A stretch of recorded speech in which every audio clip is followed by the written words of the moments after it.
Hello guys, അപ്പോൾ ഇത് എൻ്റെ ഫസ്റ്റ് ലോങ് വീഡിയോ ആണ്. നമ്മൾ ഒരു കുട്ടി റൂമാണ് സെറ്റ് ആക്കാൻ പോകുന്നത്. മിനിയേച്ചർ ഐറ്റംസ് ഒക്കെ ചെയ്യാൻ താല്പര്യമുള്ള ആൾക്കാർക്ക് ഇത് തീർച്ചയായിട്ടും ഇഷ്ടപ്പെടും. സാധാരണ എല്ലാവരുടെ കയ്യിലുള്ള ഐറ്റംസ് വെച്ച് തന്നെയാണ് നമ്മളിത് ചെയ്തിട്ടുള്ളത്. അല്ലാതെ ഇതിൽ നമ്മൾ കാർഡ്ബോർഡ് പോലും യൂസ് ആക്കിയിട്ടില്ല. അത് നിങ്ങൾ വീഡിയോ ഫുള്ളായിട്ട് കാണുമ്പോൾ മനസ്സിലാവും. സ്കൂളിൽ പഠിക്കുന്ന ടൈമൊക്കെ മിനിയേച്ചർ ഹൗസ് ഉണ്ടാക്കലായിരുന്നു എൻ്റെ മെയിൻ പരിപാടി. പക്ഷെ ഒരു കോമഡി എന്തെന്ന് വെച്ചാൽ ഹൗസിൽ ഒരു ഫർണിച്ചറും കാണൂല. ജസ്റ്റ് നമ്മുടെ നോർമൽ പേപ്പർ വെച്ചായിരുന്നു പണ്ടൊക്കെ ചെയ്തിരുന്നത്. ഓരോ മുറിയായിട്ട് അങ്ങോട്ടും ഇങ്ങോട്ടും തിരിക്കുക, പിന്നെ വിൻഡോയുടെ അവിടെ ഒരു ഹോള്, ഡോറിൻ്റെ അവിടെ ഒരു ഹോൾ, പിന്നെ അതിനൊരു മേൽക്കൂരി. അപ്പോൾ നമ്മുടെ ഹൗസ് സെറ്റ് അങ്ങനെയായിരുന്നു പണ്ടൊക്കെ. അപ്പോൾ ഇത്ര വർഷങ്ങൾക്ക് ശേഷം ഒരു റൂമെങ്കിൽ ഒരു റൂം അതിന് ഫർണിച്ചറൊക്കെ ഇട്ട് സെറ്റാക്കി എടുക്കണമെന്നുണ്ടായിരുന്നു. അങ്ങനെ 3-4 ദിവസം എടുത്തിട്ടായിരുന്നു ഞാൻ ഈ റൂം സെറ്റാക്കിയിട്ടുണ്ടായിരുന്നത്. ഇത്രയും ഹാർഡ് വർക്ക് ഇതിൽ വേണ്ടി വരുമെന്ന് ഞാൻ വിചാരിച്ചതേ ഇല്ല. ഇത്രയും ദിവസം എടുക്കുമെന്ന് പറഞ്ഞാൽ ആര് ചെയ്യാനായിട്ട് മടിക്കണ്ട കേട്ടോ. കാരണം എനിക്ക് ക്രാഫ്റ്റ് ചെയ്യാനായിട്ട് ഒരു ദിവസം തന്നെ കുറച്ച് സമയമേ കിട്ടാറുള്ളൂ. പിന്നെ അതിനേക്കാൾ ഉപരി ഞാനൊരു മടിച്ചയും കൂടി ആയതുകൊണ്ടാണ് ഇത്രയും ദിവസം എടുത്തത്. അപ്പോൾ നമുക്ക് വിഷയത്തിലോട്ട് വരാം. ആദ്യം ഇതുപോലെ ഡെക്കർ ഐറ്റംസ് ഒക്കെ ചെയ്തെടുക്കാം. അടുത്തത് റൗണ്ട് ടേബിൾ ആണ് ചെയ്യാൻ പോകുന്നത്. അപ്പോൾ അതിനുവേണ്ടി കുറച്ച് തിക്കായിട്ടുള്ള പേപ്പർ എടുക്കുക, ഇതുപോലെ, എന്നിട്ട് റോൾ ചെയ്ത് കൊടുക്കുക. എന്നിട്ട് അത് കുറച്ച് ഇതുപോലെ ലൂസാക്കി കൊടുത്തിട്ട് ഗമ്മ് വെച്ച് ഒട്ടിക്കുക. നമുക്ക് ആവശ്യമില്ലാത്ത സോപ്പ് പെട്ടിയോ അതിൻ്റെ കവറ് അല്ലെങ്കിൽ ഏതാണെങ്കിലും കുറച്ച് തിക്കായിട്ടുള്ള ഒരു പേപ്പർ എടുക്കുക. എന്നിട്ട് അതിന് കവർ ചെയ്ത് കൊടുക്കുക. എന്നിട്ട് ഇതുപോലെ ഒട്ടിച്ചു കൊടുക്കുക. അപ്പോൾ ഈ സെയിം രീതിയിൽ തന്നെ ഒരു കുട്ടി ചെയറും കൂടി ചെയ്തെടുക്കാം.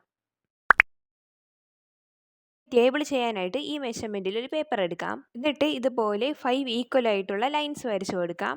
എന്നിട്ട് എല്ലാ ലൈൻസിലും ഇതുപോലെ സ്കെയിൽ വെച്ച് മടക്കി കൊടുക്കാം. എന്നിട്ട് കൈ വെച്ചും കൂടി ഇതുപോലെ നല്ല രീതിയിൽ മടക്കി കൊടുക്കാം. എന്നിട്ട് ഗം ഒട്ടിച്ചെടുക്കാം. അപ്പോൾ ഇതുപോലെ തന്നെ 4 എണ്ണം ചെയ്തെടുക്കാം. അപ്പോഴത്തേക്കും നമ്മുടെ ടേബിളിൻ്റെ കാല് റെഡി ആയിട്ടുണ്ട്. ഇനി അടുത്തത് ഈ മെഷർമെൻറ്റിൽ ഒരു ചാർട്ട് പേപ്പർ എടുക്കാം. എന്നിട്ട് എല്ലാ ലൈൻസിലും സ്കെയിൽ വെച്ച് ഇതുപോലെ മടക്കി കൊടുക്കാം. ഇനി ഈ കാണുന്ന രീതിയിൽ മടക്കിയെടുക്കാം. എന്നിട്ട് ഗം വെച്ച് ഒട്ടിച്ചു കൊടുക്കാം. അപ്പോൾ നമുക്ക് ഇതുപോലെയായിരിക്കും കിട്ടിയിട്ടുണ്ടായിരിക്കുന്നത്. അതിലേക്ക് നമ്മൾ നേരത്തെ ചെയ്തു വെച്ച ഓരോ കാലായിട്ട് ഒട്ടിച്ചു കൊടുക്കുക. അപ്പോൾ ടേബിൾ റെഡി ആയിട്ടുണ്ട്. ഇനി ചെറിയൊരു ബുക്കും കൂടി ചെയ്തെടുക്കാം.